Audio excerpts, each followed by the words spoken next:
ఆంధ్రప్రదేశ్లో గ్రామ పంచాయతీల్లో పనిచేస్తున్నటువంటి పారిశుధ్య కార్మికులకు ఇచ్చేటువంటి జీతభత్యాలు అతి తక్కువగా ఇస్తూ వారి చేత వెట్టి చాకిరీ చేయించుకున్నటువంటి పరిస్థితులు నేడు గమనిస్తాలి. ఒక్కొక్క పారిశుధ్య కార్మికులకి 6,000 చొప్పున జీతాలు ఇస్తున్నటువంటి పరిస్థితులు నేడు నెలకొని ఉన్నాయి. అలాగే గ్రీన్ అంబాసిడర్ల పేరుతో చెత్త సంపద కేంద్రాల వద్ద పనిచేసేదాంటి చెత్త సేకరణ కార్మికులకు కూడా 6,000 రూపాయలు కొనసాగుతున్నట్లుగా వారు కార్మికులు అనేక రకాలుగా ఇబ్బంది పడుతూ వారు ఆక్రోశిస్తున్నటువంటి పరిస్థితులు ఉన్నాయి.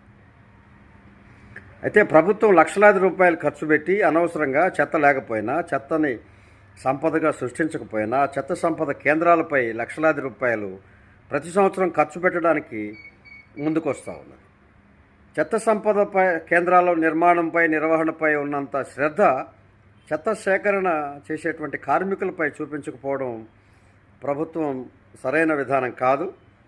తప్పనిసరిగా ఏదైతే కార్మిక చట్టాలు ఉన్నాయో, కనీస వేతనాలు ఉన్నాయో ఆ దిశగా ఈ యొక్క గ్రీన్ అంబాసిడర్స్కి 10,000 రూపాయలు గతంలో ఇచ్చారు. అలాగే కొనసాగిస్తూ అవకాశం ఉంటే మరింతగా పెంచి వారి చేత పని చేయించుకునే విధానాన్ని పెంచాల్సిందిగా కూడా మా పంచాయతీ సర్పంచుల సంఘం కోరుతూ ఉంది.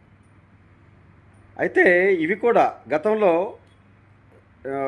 స్వచ్ఛ భారత్ నుంచి స్వచ్ఛ ఆంధ్రప్రదేశ్ కార్పొరేషన్ ద్వారా వీరికి జీతభత్యాలు ఇచ్చేటట్లుగా అప్పటి నియామకం జరిగింది. కొన్నాళ్ళు అలాగే ఆ జీతభత్యాలు నేరుగా స్వచ్ఛ భారత్ నిధుల నుంచి, స్వచ్ఛ ఆంధ్రప్రదేశ్ నిధుల నుంచి నేరుగా వారి ఖాతాల్లో పడేవి. కానీ రాను రాను ఈ ప్రభుత్వాలు ఆ నిధుల్ని వారు దారి మళ్లించుకుంటూ స్వయంగా వినియోగించుకుంటూ ఈ 15వ ఆర్థిక సంఘం నిధుల నుంచి వీటిని జమ చేస్తూ ఈ జీతభత్యాలు భరించే విధంగా తీసుకున్న చర్యలు ఈరోజు గ్రామ పంచాయతీలు ఆర్థికంగా నష్టపోతూ ఉన్నాయి. ఎందుకంటే యాక్షన్ ప్లాన్ చేస్తూ ఉన్నారు, అనేక కార్యక్రమాలు నిర్వహిస్తామని. కానీ యాక్షన్ ప్లాన్లో ఈ యొక్క జీతభత్యాలు ఉండవు.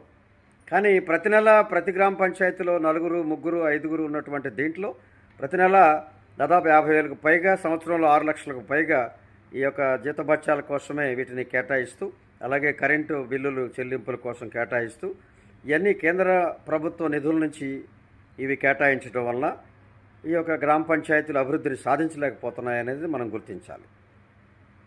కాబట్టి ఏది ఏమైనా స్వచ్ఛ ఆంధ్రప్రదేశ్, స్వచ్ఛ భారత్ నిధుల నుంచి గ్రీన్ అంబాసిడర్లకు నేరుగా జీతాలు ఆ యొక్క నిధుల నుంచి ఇవ్వాలని చెప్పి ఈ యొక్క సర్పంచుల సంఘం తరఫున డిమాండ్ చేస్తూ ఉన్నాం.